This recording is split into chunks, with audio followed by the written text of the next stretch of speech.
आदेश आदेश कर्क राशि वालों, सूर्य का नीच राशि में परिवर्तन हो रहा है। इसका आपके जीवन पर क्या प्रभाव पड़ेगा? देखिए, ग्रहों के राजा सूर्य देव अपनी नीच राशि में आएंगे 17 अक्टूबर को और 15 नवंबर तक यहीं पर रहने वाले हैं। तो 17 अक्टूबर से 15 नवंबर तक सूर्य देव का नीच राशि में रहना किसी भी हालत में उचित तो कम से कम नहीं कहा जा सकता। वो बात अलग है कि अशुभता को दूर किया जा सकता है, लेकिन इस गोचर काल को शुभ नहीं कहा जा सकता। हालांकि दो तीन चीजें जो है वो शुभ भी होंगी। तो सबसे पहले देखिए, जो कर्क राशि वाले हैं ये इमोशनल है और उन पर ढैया चली हुई है। और वही इनके जो सूर्य देव हैं, जो कि सेकंड हाउस के, धन के, वाणी के, कुटुंब के मालिक हैं, वो अपनी नीच राशि में प्रवेश कर रहे हैं। कहां पर जाकर के? चतुर्थ स्थान में जाकर के। तो एक तो ढैया, ऊपर से भैया सेकंड हाउस के स्वामी फोर्थ हाउस में नीच राशि में चले गए।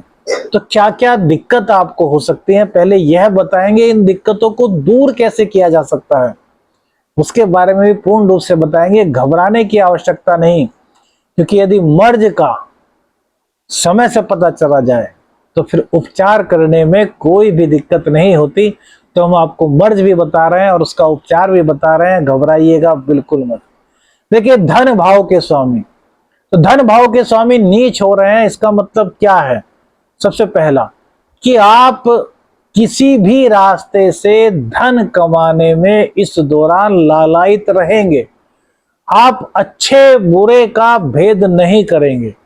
आपके लिए फर्स्ट प्रायोरिटी धन कमाना होगी, जो कि बहुत गलत इंपैक्ट आपको आने वाले भविष्य में दे सकता है। सूर्य देव ग्रहों के राजा हैं और राजा जिसके कारक हैं धन के, यानी कि आपकी राशि में, और उसको कमाएंगे आप गलत तरीके से। सूर्य देव ये बर्दाश्त कर पाएंगे क्या? अभी तो वो पीड़ित है, नीच राशि में जा रहा है, कुछ नहीं कर पाएंगे। लेकिन जब वो पावर में आएंगे, 5th हाउस में आएंगे, 10th हाउस में आएंगे, 11th हाउस में आएंगे, तब आप क्या कर पाएंगे? तब क्या उन कमियों को आप खत्म कर देंगे जो आप कभी इस दौरान कर सकते हैं? तो सबसे महत्वपूर्ण, सबसे इंपॉर्टेंट बात, आपको किसी भी गलत रास्ते से धन कमाने की इस गोचर काल के दौरान कोशिश नहीं करनी, ट्राई नहीं करनी।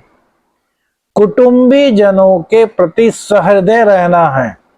कुटुंबी जन आपको कोई कार्य कहते हैं और आप सामर्थ्यवान हैं उस कार्य को करने के लिए, तो आपको उस कार्य को करने में कोई गुरेज नहीं होना चाहिए।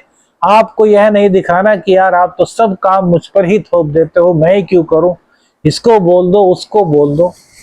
ऐसा नहीं करना भैया। इस बात का बहुत ज्यादा आप लोगों को ख्याल रखना है।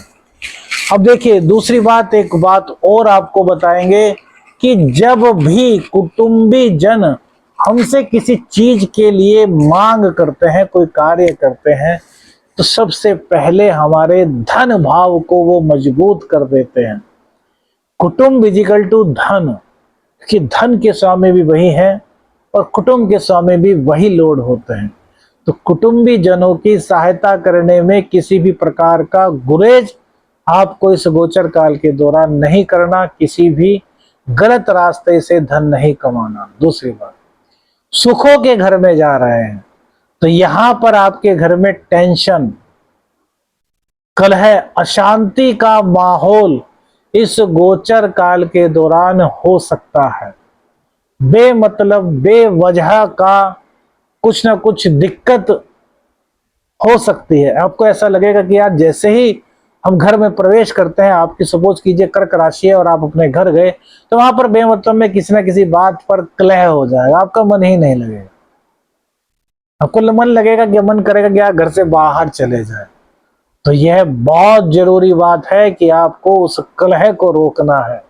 खुद तो कलह करनी ही नहीं, आपको उस कलह को कंट्रोल भी करना है। यदि घर में कोई कलह आपके हो रही है, सुखों के स्वामी के घर में, यानी कि माँ का स्थान भी यही होता है, तो माँ और पिताजी दोनों की सेहत का आपको सबसे ज्यादा ध्यान रखना है। माँ या पिताजी दोनों में से किसी को भी थोड़ी बहुत दिक्कत होती है, वो सपोज कीजिए ब्लड प्रेशर के पेशेंट हैं, हार्ट पेशेंट हैं, या फिर किसी भी तरह की उनको दिक्कत है, तो तुरंत आपको केयर करनी होगी, डॉक्टर को दिखाना होगा। अन्यथा इस गोचर काल के दौरान बात बढ़ सकती है। तो आपको बढ़ने से पहले ही हमने आगाह कर दिया, तो अब आपको याद आ जाएगा कि यार पिताजी को हल्की सी दिक्कत हुई है, मेरे को तुरंत डॉक्टर के लेकर चलना है, और बात वहीं की वहीं संभल जाएगी। कि गोचर को जो करना है वो तो करेगा। और सपोज कीजिए आपकी कुंडली में भी सूर्य नीच के हुए, सूर्य पीड़ित के हुए, फिर इस गोचर का अशुभ प्रभाव आप पर काफी पड़ेगा। और सूर्य आपकी कुंडली में उच्च के हैं, अच्छी स्थिति में, तो बहुत माइनर प्रभाव, जो अशुभ प्रभाव हम बता रहे हैं, वो आपके जीवन पर पड़ सकता है। लेकिन हमारा बताना कर्तव्य है, क्योंकि अगर छोटा सा भी प्रभाव पड़ता है तो फिर आप उससे बचाव भी कर सकते हैं। अब देखिए, ये घर के स्वामी हो गए, आपके सुख के स्वामी हो गए, आपके माता के स्वामी हो गए। इसी के साथ साथ नीच के सूर्य सीधे 10वें भाव को देखेंगे, जहां उनकी उच्च राशि है। तो राजनीति में यदि आप हैं तो आपके विरोधी आपके खिलाफ षड्यंत्र तो भैया बहुत सारे बनाए। षड्यंत्रों में कहीं कोई कमी इस गोचर काल के दौरान नहीं आएगी, लेकिन बुध देव की कृपा आप पर इस प्रकार से रहेगी, आप इतने पराक्रमी रहेंगे कि वो आपका कुछ बिगाड़ नहीं पाएंगे। लेकिन इस गोचर काल के दौरान विरोधियों से आपको सावधान रहना है। विरोधी कुछ भी चाल चलते हैं तो आपको उन पर नजर बना करके रखनी है। ऐसा नहीं कि आप उस तरफ से बिल्कुल बेफिक्र हो जाए, क्योंकि यहां पर बेफिक्र होने के लिए आपको सूर्यदेव प्रेरित करेंगे, नहीं होना। दूसरी बात, ऐसा कोई कार्य नहीं करना जिसको करने से पहले आपकी आत्मा कहे कि यार कोई देख लेगा तो क्या होगा, कोई सुन लेगा तो क्या होगा। क्योंकि यदि इस तरह की कोई बात आ रही है तो समझ लीजिए आप इस गोचर को और बेकार करने पर तुल गए हैं। और फिर शनि की दशा में, या फिर सूर्य देव अपनी दशा में, या फिर जब उनकी अच्छी दशा आएगी, उच्च राशि में होंगे, तब आपको फल देंगे। हमने बहुत लोगों से सुना है, अरे हमारे तो सूर्य उच्च के चल रहे हैं गोचर में और हमें अच्छा प्रभाव नहीं मिल रहा, हमें तो दुख हो रहा है। कभी सोचा है वो क्यों दुख होता है?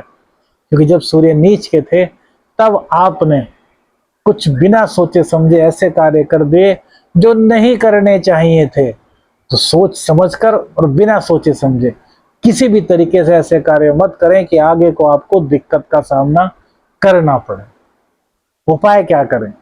रोजाना आपको एक माला गायत्री मंत्र का पाठ करना है, अर्थात 108 बार गायत्री मंत्र का पाठ करना है। सूर्य को रोजाना अर्घ प्रदान करना है, माता पिता का आशीर्वाद लेना है, माता पिता की सेवा करनी है। और यदि कर सके सुबह के समय तो सूर्य देव का एक मंत्र है, ओम घृणी सूर्याय नमः। तो जब सूर्य उदय होता है उससे पहले ही आप उठ जाइए, स्नान कर लीजिए और सूर्य की रोशनी में कम से कम 5 माला यानी कि 540 बार ओम घृणी सूर्याय नमः मंत्र का जाप करें। कितने भी दोष बन रहे हैं कुंडली में, सूर्य आपकी कुंडली में नीच का होगा, तब भी रोजाना इस प्रयोग को करने से आपको सूर्य देवता का अशुभ प्रभाव नहीं मिलेगा। सूर्य देव आपके लिए शुभता लेकर के आएंगे। आदेश आदेश अलख निरंजन। हर हर महादेव।